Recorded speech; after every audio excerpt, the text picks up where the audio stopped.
morning, McGraw. How's it going? Good. So the Cardinals, boy, if they would have won last night, 6 sounds a lot better than 8 back, doesn't it? Yes, and it would have given them a winning record against the Cubs, which would have been pretty impressive. Yeah. I think they let it get away a little bit. It's hard to expect them to sweep the Cubs, but it certainly would have been a feather in the cap for Mike Schill and giving this team a little bit of a boost. But they kind of just every time we try to convince ourselves there's something more than they are, they remind us that they're just kind of a team that's really tethered to that 500 record. We can talk about the bullpen not giving up a earned run all weekend long, but I want to touch on the errors.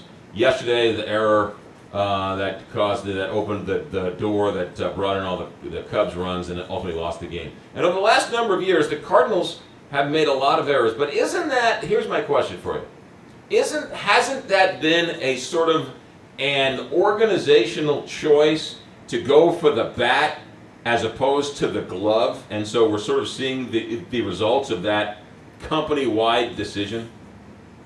Well, that certainly explains a lot of the errors that the Cardinals have had this season, and they do lead the major league in errors. We're probably going to finish there. A lot of those errors were when they were clearly prioritizing offense. Jose Martinez, while he's not playing first base every day, he still, I think, leads the major league in errors at first base. I don't think anybody would describe him as a first baseman, so there were errors there, and a lot of plays that were not made, that were not counted as errors, sometimes errors on teammates based off of one-hoppers. Right. Weren't great throws, but, a first baseman by trade probably comes up with. When you play Jose at first, you shift Matt Carpenter to third, where he is he's not his best defensively. He's his best defensively at first base. Jed Jerko has had a few of those. He was a very good at third base last year, but when he moves away from third base, he tends to get into trouble a little bit defensively.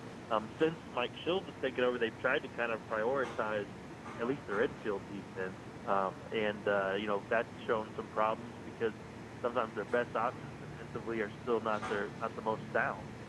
You've seen yesterday was Jairo Munoz, who's really filling in for Colton Wong, who's about to come off the DL at second base. And Jairo made an outstanding play earlier in the game, and then we saw one kind of speed up on him, and it led to that costly error. Another way to look at that is that they had decent pitching and one costly error and not enough offense to overcome it. So when you have an offense that can consistently score runs, and you have a bullpen that things can get away from, we saw a lot better performance by the bullpen that kind of put that much more pressure on the defense. So it is a combination of things, but the errors have not been something the Cardinals are thrilled with, and it's something that they're absolutely frustrated by because it's not the brand of baseball they want to play, but it has been the past couple of years. Here's my other question for you, Ben Frederickson, and you don't have to give me credit for this. Maybe I'm not the first one to bring up this, but you can certainly use it, and that is this. Go ahead. All right, so Mike Schultz is one of these disciples of George Kistler and the Cardinal way, right? And so everyone wants to get back to this George Kistler way of the Cardinal way. What software program did George Kistler use to create the Cardinal way?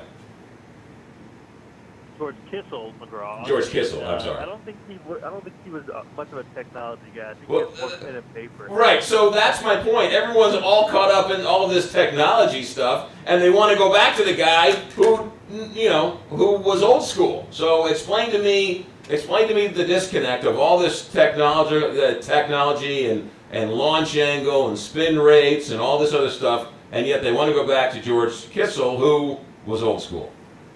Well, I think the way they would describe it, and I would agree with it, is that old school fundamentals and standards can be modernized over time, but still come back to the root of doing things the right way.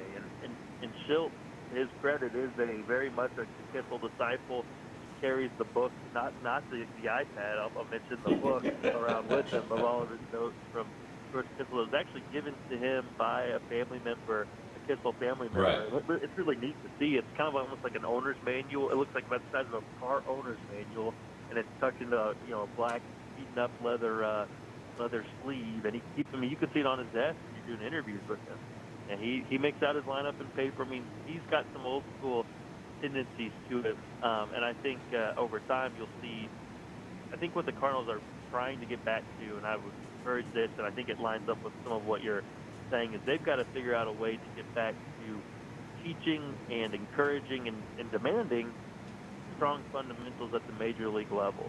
And I think every team is kind of experiencing this to some degree. Some of them have figured it out better, but when you have such young players playing so high in baseball so quickly, you probably need to have more fundamental instruction going on at the top than ever before.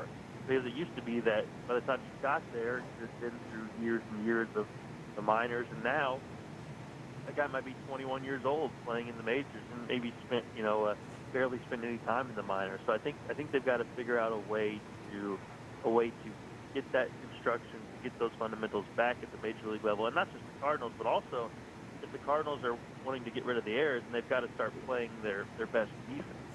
Yeah. That's the best way to cut down on costly errors, is to play a defense-first lineup.